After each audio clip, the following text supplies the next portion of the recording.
है। आज बना रहा हूँ मैं मूंग दाल के पराठे। मूंग दाल मैंने भिगो के रखी थी, मैंने पीस के सिलबट्टे में पीसा है। आपको दिखाना मैं नहीं पाया। बनाया है मैंने मूंग दाल के पराठे। पराठे हमारे तैयार हैं।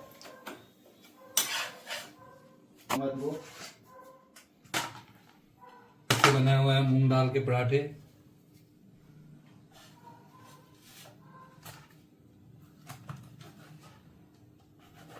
ऐसा हरा हरा जो दिख रहा है, मैंने इसमें धनिया लगा रखा है।